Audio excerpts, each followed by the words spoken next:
आमच्या विद्यमान जागेवर भारतीय जनता पार्टी आणि राष्ट्रवादी काँग्रेस पार्टीने त्या ठिकाणी हक्क सांगितल्यामुळं आम्ही ती कुठली जागा सोडत नाही असं त्यांना स्पष्ट नकार दिला आणि रात्री आम्ही उशिरापर्यंत त्या ठिकाणी आम्ही सगळे पदाधिकारी गणेश कवडे असतील, भोरसाहेब असतील, संभाजी कदम, आम्ही सगळे त्या ठिकाणी, शेंडगे साहेब होते. आम्ही 5 ते 6 पदाधिकारी त्यांच्याबरोबर 3 ते 3:30 वाजेपर्यंत त्याच्यावर सगळ्या प्रभागावर चर्चा झाली. परंतु ते काय आमचे जे भाग आहेत, आमचे जे विद्यमान नगरसेवक आहेत, त्याच्यावर ते आम्हाला पूर्णपणे ते काय प्रभाग देण्याच्या मानसिकतेमध्ये नव्हते. त्यामुळं मग आम्ही ती अर्धवट सोडली आणि आलो.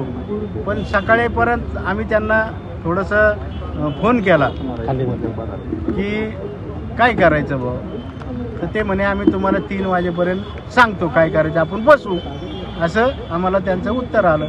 3 नंतर त्यांनी आमच्या संभाजी कदमच्या फोनवर त्या नितीन कुंकुलवाळचा फोन आला आणि त्यांनी सांगितलं की तुमचं आमचं कुठलंही जमत नाही, तुम्ही तुमच्या स्वतंत्र निर्णय घेऊ शकता. म्हणून आज आपल्याला सर्वांना या ठिकाणी आम्ही बोलवलं आणि अहिल्यानगर महानगरपालिकेची सार्वत्रिक निवडणूक ही आम्ही स्वतंत्र शिवसेना या चिन्हावर आम्ही स्वतंत्रपणे निवडणूक लढणार, एवढंच मी बोलतो. युती की तुटली गेली कसं पाहता? युतीमधून आम्हाला त्या ठिकाणी बोला कंटिन्यू. आपली किती जागेची मागणी होती, त्यांचं किती जागेचं प्रपोजल होतं आणि कशातून ही फिसकटली? ऐका, त्यांनी आमची 24 जागेची मागणी होती, जे आम्ही रास्त होते. आमचे 23 निवडून आले आणि सचिन जाधव एक, असे 24 जागेची रास्त आमची मागणी होती.